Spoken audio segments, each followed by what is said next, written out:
Welcome to the Raw Approach. I have the infamous, the one and the only Dr. Karen Darwin. Thank you for Hey, joining us on today. Appreciate thank you for inviting me, Dr. Woods, Dr. you. Chop. Which one are you? You Dr. Chop or you Dr. Woods? Okay, hold on one second, Karen. Sure. I think we got the feed. I'm about to exit off this and get on this other one. So just I want to make sure that we there here. Okay. What is it showing? It's just showing on the what's it called? Okay. I'll edit all that stuff out. We're gonna do this all over again. Hold on one second.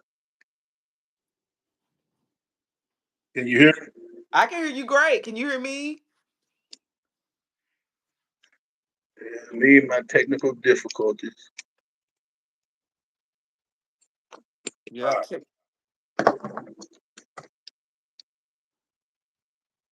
right, y'all. Here we go. We're gonna do it all over again. I edit all that stuff. Um, Welcome to the Raw Approach.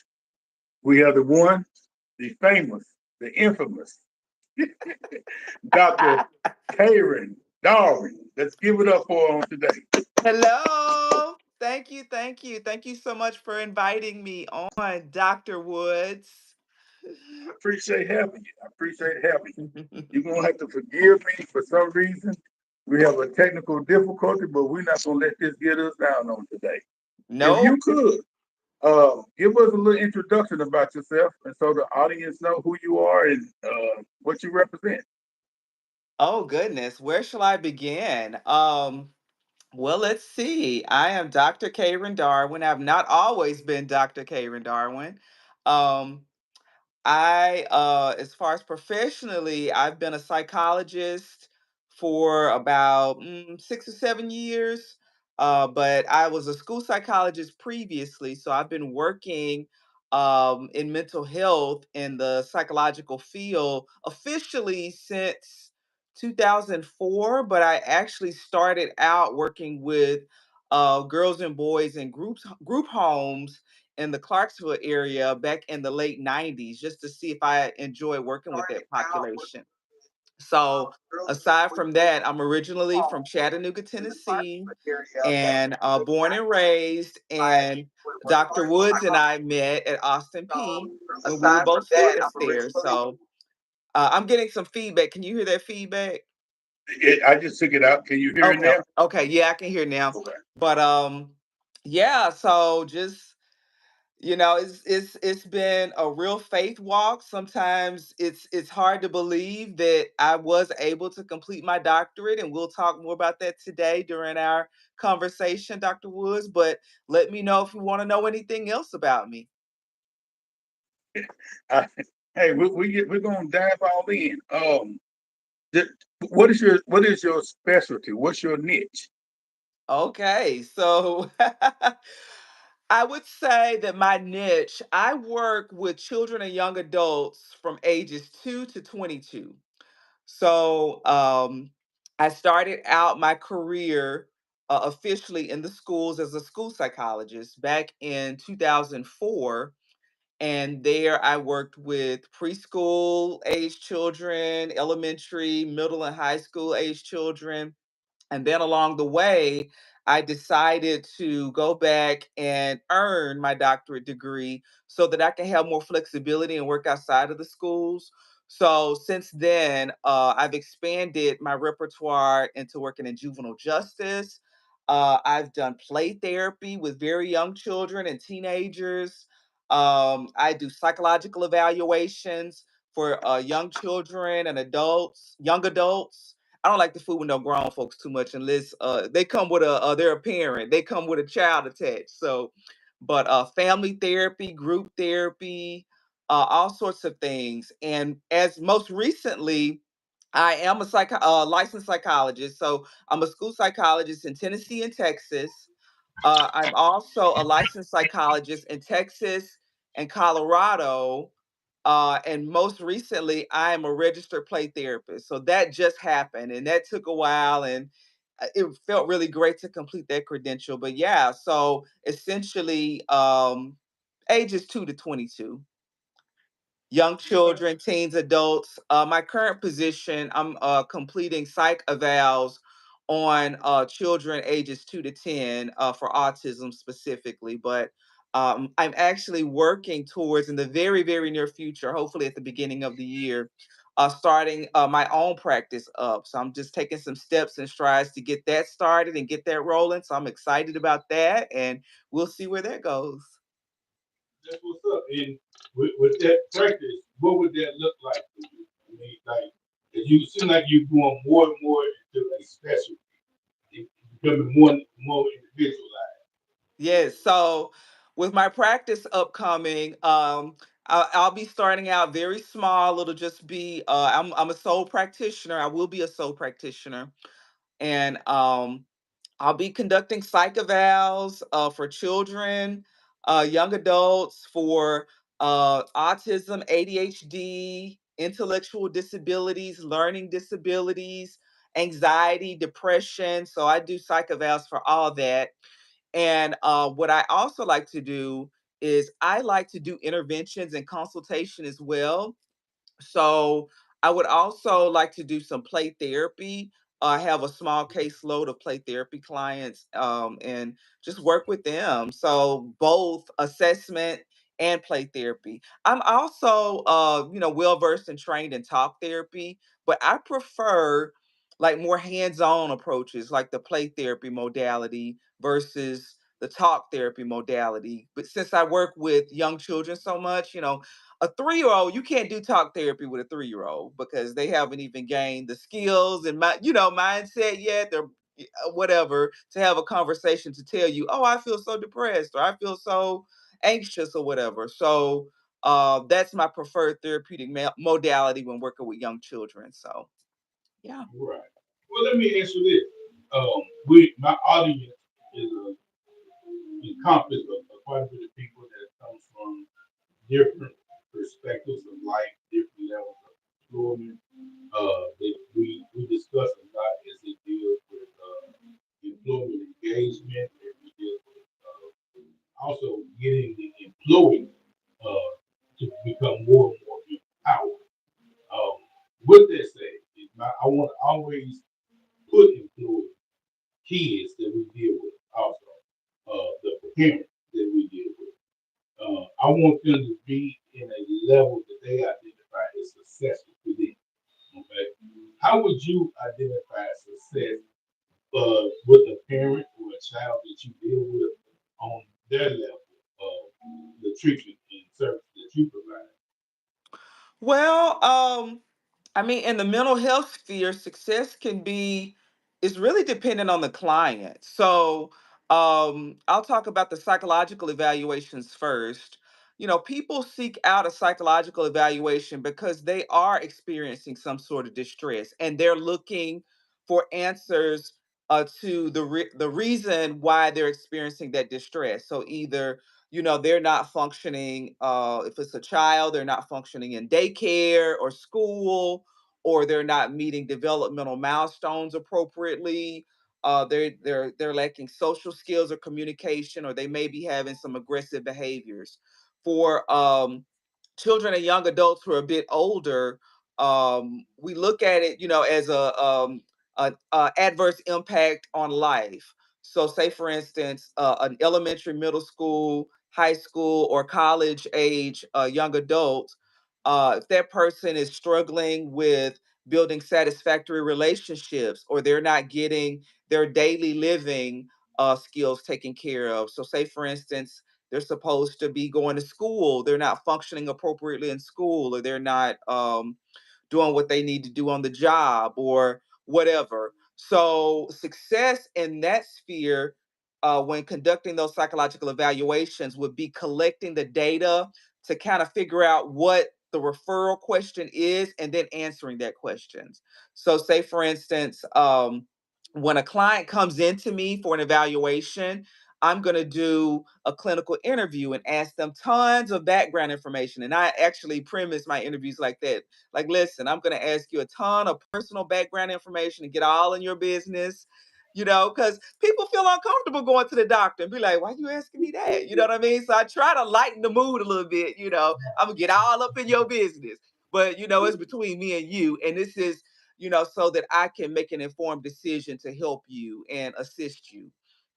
So it starts out with a clinical interview, and then I go forward, and based on that, what they tell me in that interview, we decide, what evaluations we're gonna do. Are we gonna do we're gonna look at anxiety or depression or whatever, autism, ADHD, based on those characteristics that they told me about, or based on the characteristics that the parent told me that their child is experiencing, and then we move forward from there. And I perform the different tests, which includes like a variety of different surveys.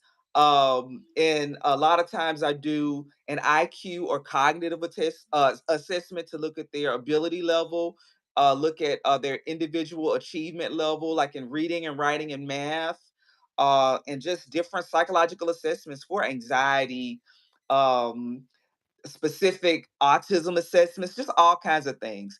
And then after that, I compile all that data, put it in a report that's usually somewhere between 10 and 15 pages, and hopefully we'll be able to come to a conclusion about a diagnosis.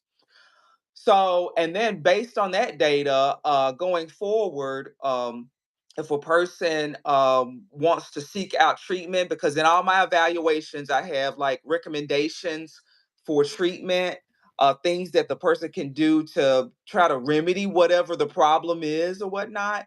So, whether the person will probably, go to someone else for their treatment, a therapist most of the time. Sometimes they go to a psychologist as well, just depending on, I tell families and clients to, if you have health insurance, use your health insurance as a reference first to find a practitioner, because you want to get it paid for if you can, covered it to the greatest extent possible. But based on that data, then a treatment plan is created. And that's the plan to kind of dictate what the services will look like and the timeline for those services. So that's kind of how it goes. Did I hear you say something about maybe I wasn't about independent living? Yes, like adaptive behavior. That's a part of it too. Independent living skills, especially with teens and young adults. That's Okay. very important. Like some of the young adults that I've tested, because I go up to age 22. Some of those young people, they're in college, or they're stuck in life and they're trying to figure out their next move, but they're not moving forward. They're not being successful, and they've gotten down on themselves about that. So yes, independent living skills or adaptive behavior is very important. So I also do those types of evaluations as well. Okay, let me ask you this. Do you have a personal philosophy uh, that shapes your outlook in life on how you move on a daily basis, knowing that, some days can be a little bit more trying than others? Absolutely. So, um, my whole premise in life is hope and resilience. And Okay. people throw that word around a lot, hope. A couple years ago, I heard an acronym for hope, which was holding on to positive energy. Because in the world, we're constantly hit with so much negativity, and things happen in life, and now with the advent of social media, you know people are constantly comparing themselves to other people and that type of situation. Now mind you, I don't poo poo social media, because it can be very positive and a way to connect, but it can also be very negative and tear people down as well. But that hope philosophy. So I heard that acronym. And then for me, hope is an acronym, is helping other people excel, enjoy, and achieve in life. I feel like if you can figure out how to do those things, excel, what goals do you have in your life? Like what is your life mission? What would you like to accomplish? Because a person who is goal oriented is usually happy. Usually happy. They're working towards something. Um, excel, um, enjoy. It's also important to enjoy life and enjoy the journey, because sometimes people get so caught up on the mission they forget to enjoy the ride, and Hmm. they postpone their happiness to a later date. In some jobs, I've heard this, as a supervisor. Oh yeah, I can't wait to retire, or I can't wait to this, or I can't wait to graduate, or what if you never get there? Life isn't guaranteed. We're not guaranteed to see tomorrow. So you have to enjoy the journey. Um, so I said excel, um, enjoy, and what was the other one? I forgot already. You But know, it's really good what you brought out because I was one of those people that always try to rush the day off. Always yeah, try to rush.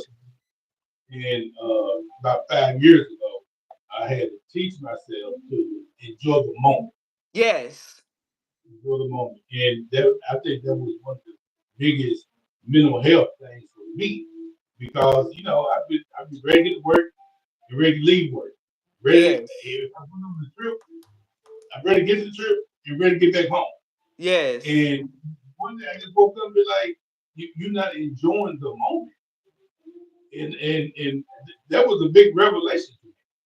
And I yes. see when you were talking about that, I'm like, she's talking about me on this side. But let me see this I have to learn to do. You know what I'm Because saying? in reality, right now is all we have. You can't go back to the past. The past is gone. The past, that's why it's called the past, because it is past already. Tomorrow is not promised or guaranteed. So you have to, right now is all we have.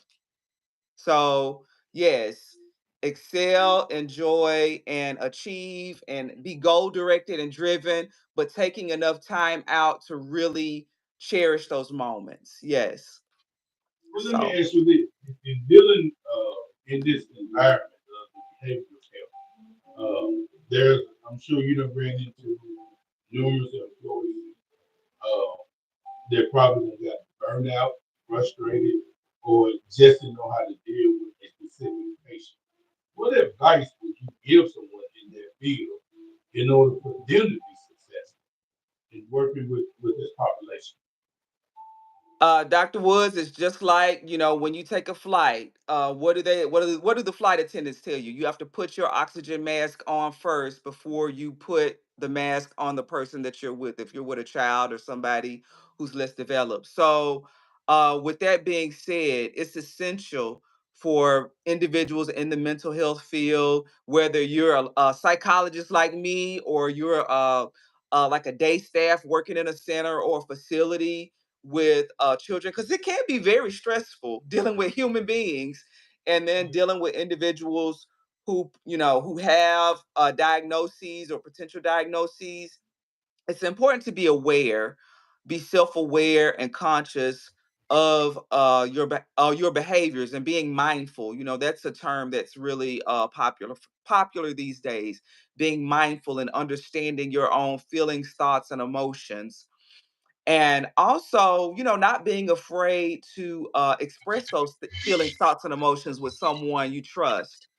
And what I say with when I talk about therapy and seeking out mental health treatment, I eat my own cooking.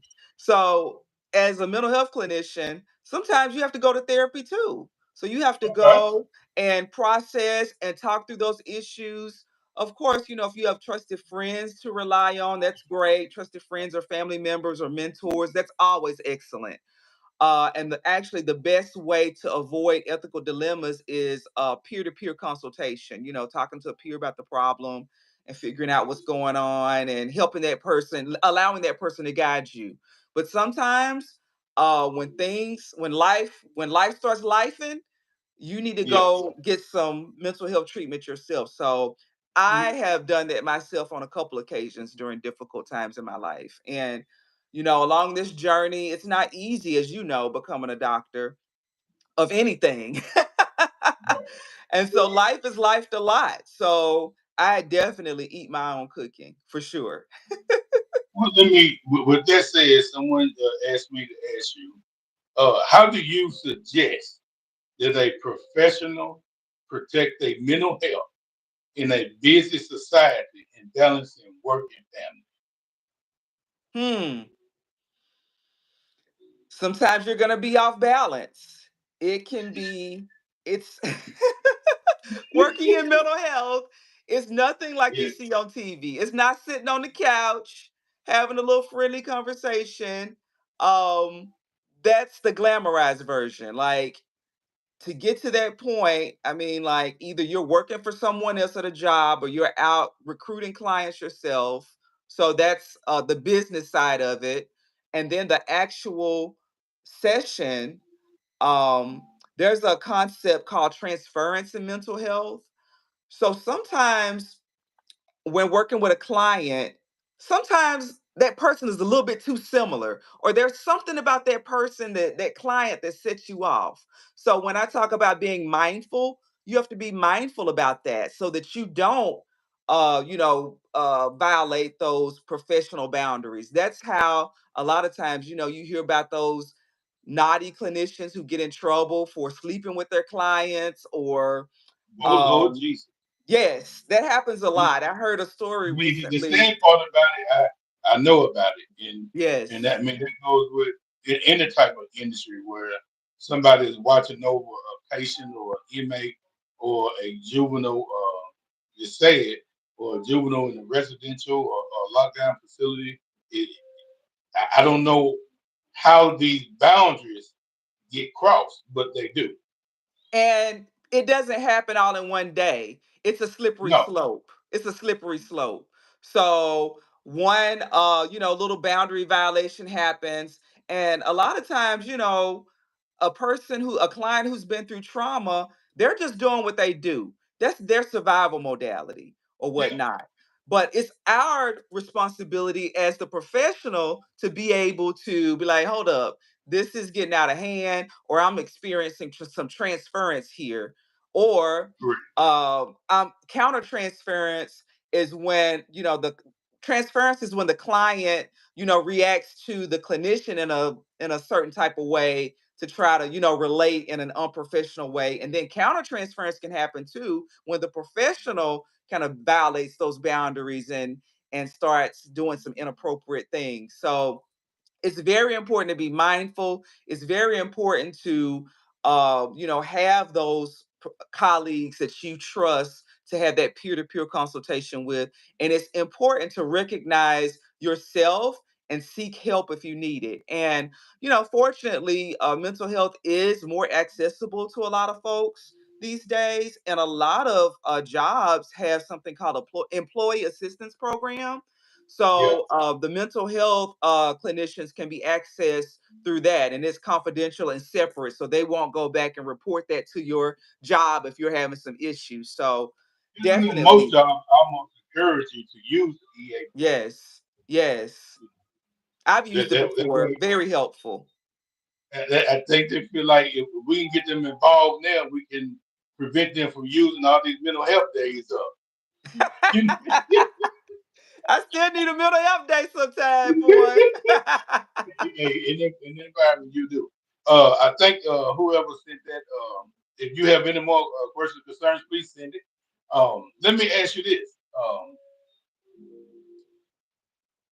In this environment that we work in, which varies, is dealing with co-workers and dealing with the patients, dealing with the families. I always like to use a funny story, but I'm gonna give one in a minute. Do you have like an icebreaker, a funny story that you can that you share with your clients and their family to them to warm up to you a little bit quicker? I really don't share a funny story per se, because with mental health clinicians, that's part of the boundary thing. Like, we're not supposed to talk a lot about ourselves. You know what I mean? Like, it's Okay. about the client. So we're not supposed to disclose a lot of personal information. But I do try to make the session as lighthearted as possible. Of course, very serious. But like I Mhm. mentioned earlier, when my current position, or when I do the clinical interviews, I let the client know, yeah, I'm gonna get all up in your business. I'm gonna ask you all kind of personal questions and different types of things. And there's no reason, basically letting them know that there's no reason to be embarrassed, because this is to help them out. But yeah, I try to steer away from sharing a lot of personal information, because that too is a slippery slope. Well, and you are right. I know for me, been dealing with youth for so long. Sometimes I had to say something for them to break that barrier because they automatically see this big old man and they keep their distance.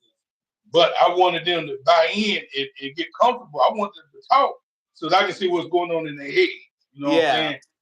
I don't proclaim to be their therapist or anything like that, but I had to get close enough because I want them to open up, talk about things, and anybody that knows anything about juvenile detention centers and stuff like that, those could be some lonely moments for Yeah. those kids. And Yes. then you're dealing with the suicide ideations and all those type things. So when I will have groups and stuff with them in the past, I will just come up with random stories and ask them, like, tell me one thing about yourself that don't nobody know, not nothing too personal, but more of a Yeah. funny note. Yeah. And of course, they try to be all hard and everything, and show their bravado, and I tell everybody this one story. And I was once a gymnast for a little while, and and I bet they crack up off of that. Be like, you don't look like no gymnast.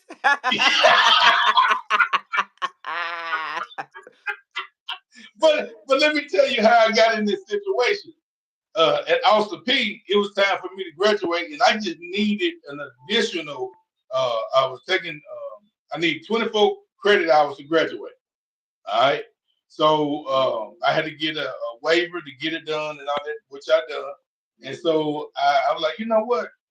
With all these classes, where I done took all these science and chemistry and physics classes for so long, I said, you know what? I'm gonna find me something simple. I Right. just need 3 more credit hours. I need to find that 3 more credit hours. So I called myself, going to sign. I said, you know what? I see this class, Gym 101. So I said, yeah, I said, I'm gonna sign up for Gym 101. I said, shoot, we're gonna shoot basketball, badminton, volleyball, all the basics and stuff. And you laughed a little too hard. So, as I go on into the class, I'm in a class with nothing but cheerleaders and the guy cheerleaders that used to play football, and now they Mhm. cheerlead. And I'm like, something ain't right. Mhm. So I think when Dr. Hope came in and said, "Hey, welcome to Gymnastics 101." I'm like, gymnastics? That balancing beam over in the corner. You better get ready. You better stretch. All of it. All, all, I mean, all of it, from the balancing beams to doing flips and cartwheels and the pole vault and all that type stuff. So, of Mm. course, I've done none of that correctly. I looked a wretched mess, but I thank God that there was no cameras on phones like it is now, Right, because right. it would still be out there in World Star somewhere, and somebody be wearing me out. Cause I, I had to do this floor exercise. We had to do floor exercises too. So I had to do this floor exercise in my final grade. And in my head, it looked one way. But on the actual day, it looked horrible. I tried to do a running flip, and I ain't never done a flip, but I was gonna do it this day. And it got Oh so bad. God. Dr. Host said, "You up before you kill yourself. Just get up." So for me, Dr. Chop, it's more of like a way of being because I've worked in several facilities with juvenile and juvenile justice. Actually, that's what brought me to Texas. My pre-doctoral internship was at a Okay. juvenile justice center for some of the most severe kids in the entire state of Texas.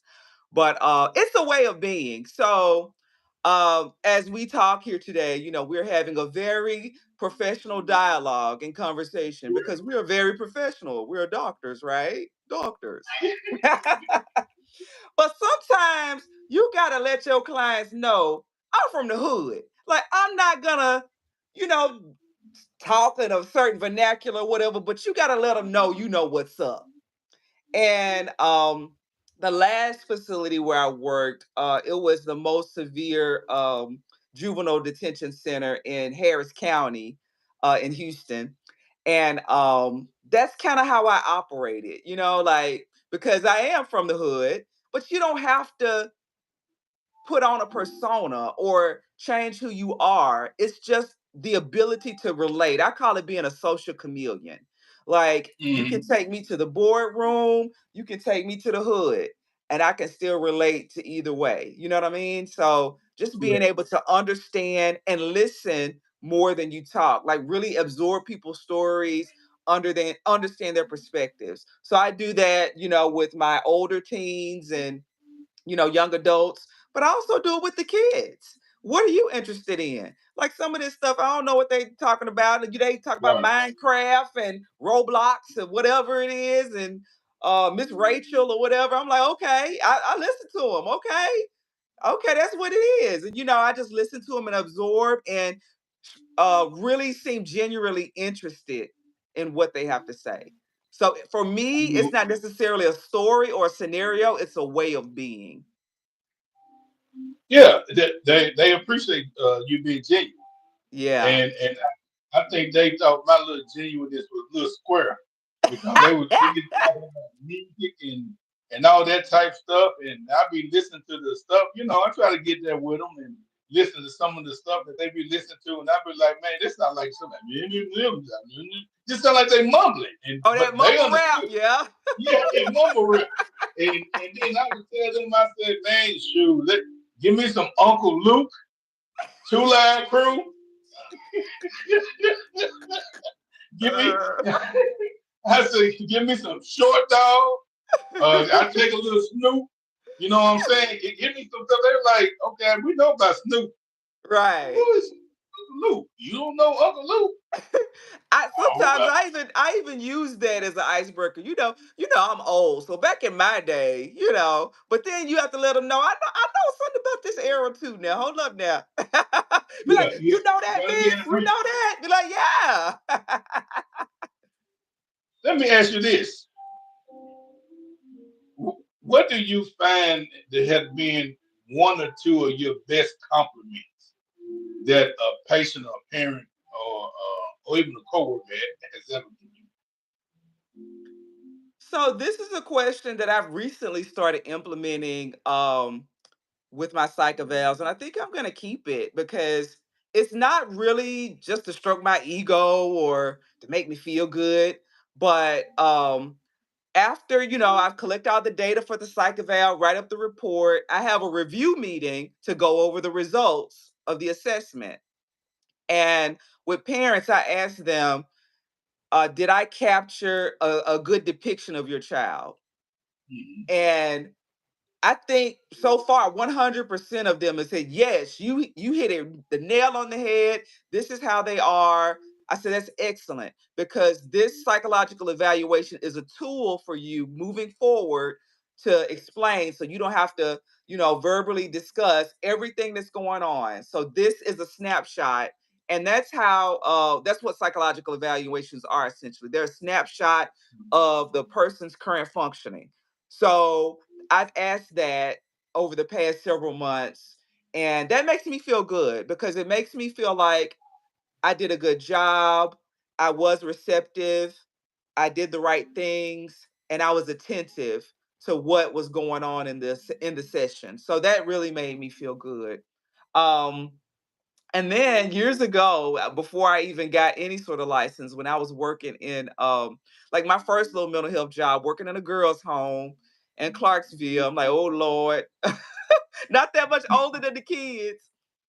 Yeah, I we all remember, we all started in right. Not that much older than the kids. Some of them 16, 15, 16, 17, and I'm 21, So Clarksville. this one little girl, she was like, Miss Darwin, you always the same. Meaning that I was consistent. You know what I mean? Like some workers who come in, they bring their home life into the job and they take it out on the kids. And, these kids a lot of times have experienced trauma and all sorts of stuff. They don't need you bringing in your garbage and dumping it on them and having an attitude with them just because you having a bad day, a bad week or bad month or year at home. And she said that, and that really, this was years ago. This was like 30 years ago, but that always stuck with me. I'm like, I always want to be consistent with my clients. And that goes back to those boundaries too. Like, you got to separate what you got going. Of course, we're human, and that human side of me helps me be a better mental health clinician, because I integrate my personality into my work, but I try to leave the drama and the negativity out and just really focus on that client and see them for who they are during that time that we're working together. So, Absolutely. And in that situation that you're speaking about, that's where an organizational leader, a supervisor, somebody should have came in. And we talked about this last week with Antonio Braxton when we was live. The importance of understanding different perspectives in this environment. You got to be able to get with your employees because you don't never know what they're dealing with on a daily yeah. basis. And you are right. Depending on what's going on with our kids, our patients, or whatever at that moment in time, somebody can come in and set your whole day off. And because it can throw them kids or them patients that's already in a situation, they're already borderline, and now that negativity just add to it. Now your whole night is shot. So you got Yep. a whole night to calm everything down, get everybody in perspective, and now you have lost all the momentum that you have been gaining with a specific patient or with a group, and now you sitting there looking at them like, I kind of wish you would have stayed home today. You know what I'm saying? But, but people don't understand that your uh, effect cause an effect on other people. You know what I'm Absolutely. saying? So it's a good thing. Um, which put me in the situation of work-life balance, which I think is very important, which somebody just identified here. Uh, what advice would you give someone as opportunity to find their level of work life balance? What tips can you I'm not sure if I've ever really truly been balanced, but balance is relative depending on the person. I'm a type of person, I'm goal directed and driven, and I like to stay busy. And I go hard. I go hard, chop. I go hard in the paint. So when I work, I'm working hard. But when I play, I'm playing hard. You see what I'm saying? offer? Okay. So my balance may look different than another person's balance. Another Exactly. person's balance may be, oh, yes, I work from 9 to 5 every day, and I close my laptop at this time, and I don't do any work at home. That's a joke for me. I wouldn't be able to survive Right. like that. But I build in pockets of time, even when I go, even if it's a work related trip, even when I go to like conferences and stuff, I make sure to figure out some kind of way to throw some fun up in that thing. You know what I mean? So Always. I like Always. to build in pockets of fun and opportunity. And, one of my life goals is to visit all 50 states, right?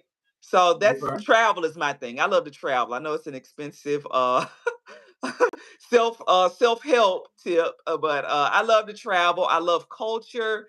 I love adventure. I even love, the different architecture, how buildings look differently in different places and the trees and everything. But Right. so every once in a while, usually once a quarter or once every, 4 months or so, I try to schedule a little getaway. It didn't have to be an elaborate 10-day, exquisite thing, but just a little getaway.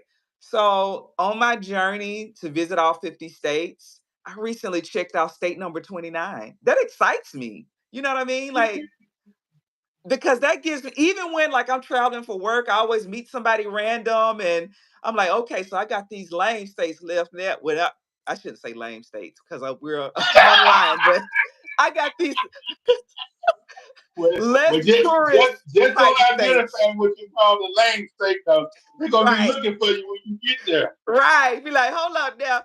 But it's funny. Like I was in Austin for work a couple months ago and just having dinner and just struck up a conversation at the bar with a lady. And guess what her name was? Hannah Montana. No, her name was Hannah and she was from Montana. So so she was like, yeah, if you ever come to Montana, you friend me on Instagram. You need to come to Bozeman. And she was telling me about Montana and stuff like that. So that's my self-care. So it may not be every day. I may not be balanced every day, but when I do engage in self-care, I do my thing. You know what I mean? So I would advise anyone to figure out what their self care is. Like some people like getting their hair done and nails done every week. Some people like going to the spa. And you need to make sure it's a balanced approach to your self care too, because you don't want to go broke shopping sprees and stuff like that. Trying to you figure out something that's reasonable, that's not overly priced, or that fits within your budget or whatnot or whatever. But yeah, so that self care thing and balance thing, it varies between people. I had one of my homeboys, a good friend, we grew up together. He was expressing. He said, "Man," he said, "I've watched you for years, and you just seem like you just got everything together. It's like you got this pattern, this pattern." And I said, "I do, because that works for me." You know what I'm Yes. saying? I have to, for me, there is some things I'm not going to do. There's some things I am going to do. There's some things I'm going to cut off at a certain time. There's some things that is not my issue, so I can't let that bother me. And I tell people a lot of times, what I find that goes on is people don't know how to separate. Yeah. And for me, I'm going to separate. And it's just something that I learned from watching a lot of men growing up, is that, hey, you stick to a pattern. Uh, Especially my grandfather. My grandfather had a set pattern. And I watched him from the time he got up to work, by the time he got home from work, he's gonna go work on some cars. He's gonna do it. But all that type of stuff, a lot of times people don't know, as it, that pattern for me, a set pattern, and the way things go, it's good for my mental health. You know what I'm Yes. saying? A lot of people always tell me that, I appear to be mean and all that type of stuff. It's not that I'm mean. I'm just not. I'm direct. I'm a person that's very direct. I don't sugarcoat anything. I don't like stuff to be sugarcoated for me. Tell me what it is and let me deal with it. I'm that person. You know what I'm saying? Yes. But I understand other people can't handle that. But that's my balance. That's how I get my balance in. And I love my peace. I love my tranquility. I love my quiet. Yes. And I think that's a lot of things that people don't have or don't know how to separate. And we talked about that last week. Is one, you gotta get to the point where you just know how to say no. Yeah. A complete finish. Just say no. I mean, everything can't be your issue. Right. Everything can be issued. You got to separate. You got to find you some vacation time. You got to find you some me time. Well, and me Yes. time and vacation time is two different times. Sometimes a me time can be you going to your little corner and reading a book with the lights on or lights off, and or using the window, the light from the window as a peace of mind. If that's an hour or two, if that's that might happen on the weekend, but you just got to find that time for yourself in order for people to find their work life balance. And I find that to be very important for people to find and And to have. it's interesting you talk about patterns. That's really related to having routines and a schedule in your life, and that's so critical for children too. They really thrive better off of routines and schedules. And when I think about my life, it is pretty routine and scheduled and ritualized during the week.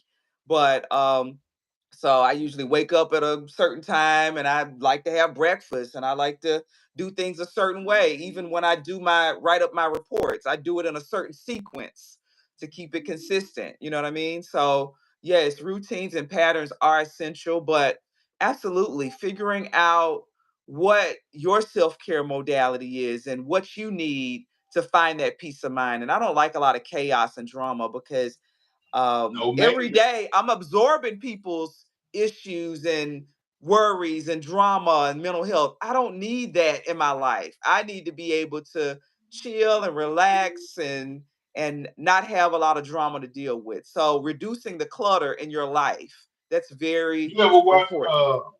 you ever watch the Green Mile? Yeah, I watched it. Yeah, I remember years ago. Yeah. In how you were talking about you take in so much, and he would take in people's sickness, but he had to exhale that in the movie. Yeah. And that's what goes on. If we can take so much, but we don't exhale it, we're gonna become sick. Right. We're gonna become ill. We're gonna be dealing with more issues. And this is not no opinion. These are facts. This is the Yes. stuff that causes people stress and strain, and when they start looking at their job different because they do not know how to let go, the compartmentalize, separate, and all that type stuff. It's very important. Yes. Absolutely. Yes, Well, I've had a little placard. I think I got it like the dollar store, like my first year as a school psychologist. So I've had this thing 20 years. I can't believe it's still holding up, but it has the serenity prayer on it. And every office where I've worked, I have that little placard. Like right now, it's in my home office, but I've carried that thing around with me for 20 years because just a reminder, you can't control everything. You can only control the things that you can, and you have to be able to accept it and move on. exactly. Well, that's all I have for you, Dr. Karen. Would you like to leave us with one great idea or something that you want everyone to know about you to remember you by? Whether you want to give out your page address or anything. Look, I haven't even. I need to do better about that on social media and stuff, but I've been so busy, I haven't even been on it. I was doing some posts on TikTok, and it's spelled differently. It's DOKTACAYREN. I wanted to mix it up a little bit on TikTok, but I mean, I really don't really check social media a lot. My Facebook is if you search my name, Karen Darwin, you should be able to find me. And my Instagram is DKaren3. So it's pretty simple there. But I mean, closing comments is at the end of the day, like we were talking about earlier, don't postpone your happiness. All we have is today. If you Right. need mental health assistance and supports, don't be afraid to seek it out. It's becoming, so much more acceptable these days. But it's just like if you had, symptoms of ulcers or heart disease or whatever illness, you would seek medical care. And it's the same for mental health. We all have one body, and it includes our mind and our mentality and stuff like that. So take care of yourself. If you need that level of assistance, don't be afraid to seek it out. It is so important. And back to the hope thing, it's just so important just to have hope and be positive because we're living in some really weird and crazy times. It seems like the clock is reversed on a lot of things, 50 years or more. But just stay positive and have hope and don't get sucked into a bunch of negativity. Try to avoid that as much as possible. Take care of your mental space. So that's all I have. Absolutely. Well, I thank you for your time. Thank you, audience, for your attention. Remember, small victories leads to greater success. I am Dr. Woods, and you have just been hit by the raw approach. Peace. Bye.